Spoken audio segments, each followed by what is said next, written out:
Okay, we're back. So guys, April Jane Vlog is here.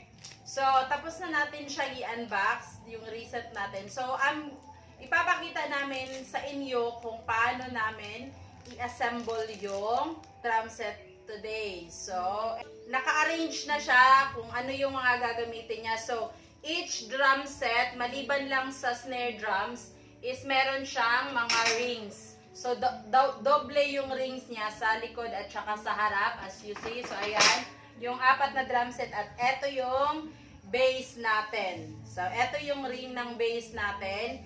And, ipapaalala ko nga pala sa inyo, ang pinaka-importante nga pala is, eto siya. Eto siya, maliit lang siya, pero very, very useful. Ito yung baliki ng drum set. So, ito yung ginagamit natin para higpitan or loosen up yung drum set natin. So, ito, pinaka-importante talaga ito. So, kailangan natin itong itago. So, anytime, magagamit natin to. So, no further ado, let's start and do the assembly.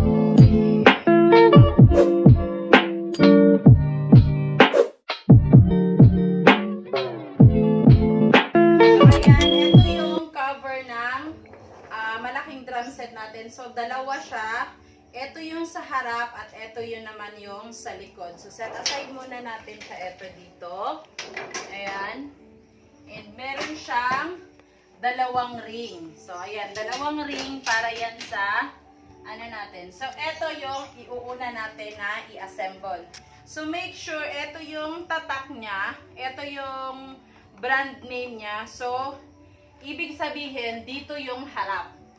Oh, start. Ayan.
Ayan, na-lock na. Hindi pa siya totally lock ha, pero malalaman nyo kung saan banda nyo siya ita-tighten up kasi i-press nyo lang itong dito sa gitna, tapos makikita nyo kung saan yung mas maluwag. So, kung saan man yung mas maluwag, dun nyo higpitan. So, katulad nito dito, higpitan nyo dito.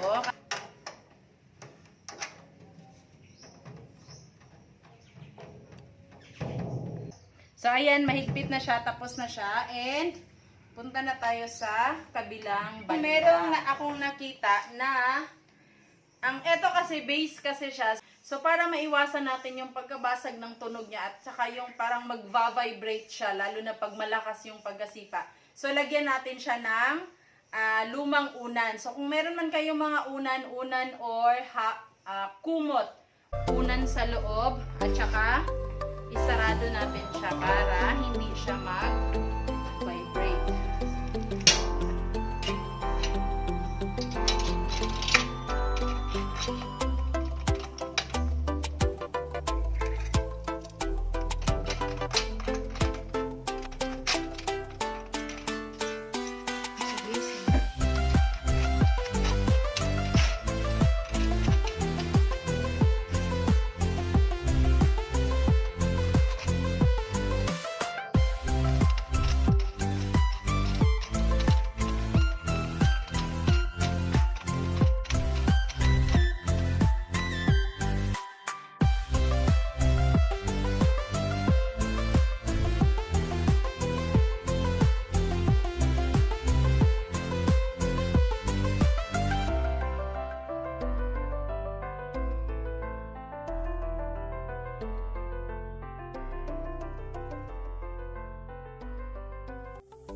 So, ayan, ganun pa rin siya. I-press nyo yung sa gitna para makita nyo yung mga andyan sa gilid. Tapos, dun nyo siya i-adjust.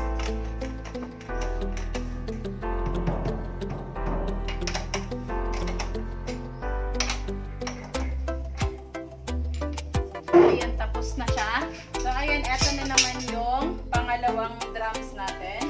So, eto yung dalawang ring niya. Set aside muna natin siya. Ganun pa rin. Hanapin natin yun kung saan ang logo niya. Tapos, ayan. Hanapin natin sa dito kung saan yung logo, dun yung pangalan niya. So, katulad yan. So, ayan siya. Ganun pa rin. Lagyan natin dyan. Make sure na mag-dyan yun.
ayan, ito na yung bass drum niya. So, dito sa gilid, meron kayong makikitang dalawang butas. Ayan, dito siya, may dalawang butas siya. And ilalagay natin is etong dalawa, bali paahan niya to. So, ganun. Ayan, pasok na natin siya dito. Lock muna natin siya sa gilid kasi ito yung bali paan niya.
So, meron na siyang stand. So, madali lang siya. Igaganon mo lang siya.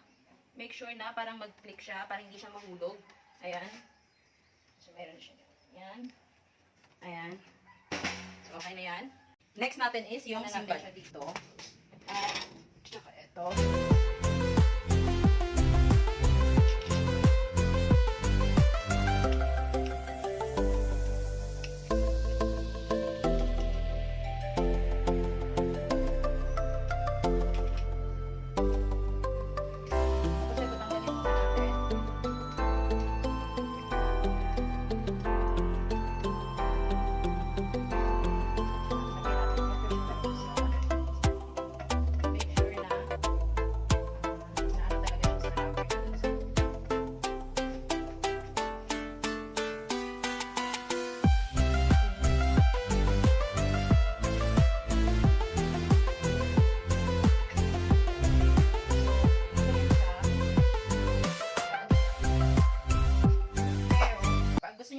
Ma-adjust mo pa siya dito. So, dyan siya. Ayan, ito na yung tanggalin muna natin itong maliit na pin na yan. Ayan, lagay muna natin siya dyan. Make sure na i-screw muna natin siya.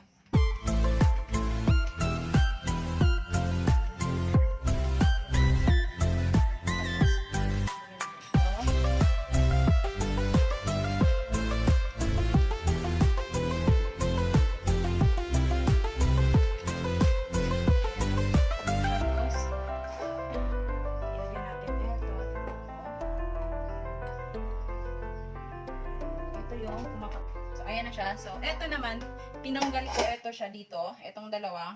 Tinanggal ko siya kasi eto dito ko sa loob. Ayan, ganito. So, ito, nilagay ko siya dito. Lock mo lang siya. Ayan.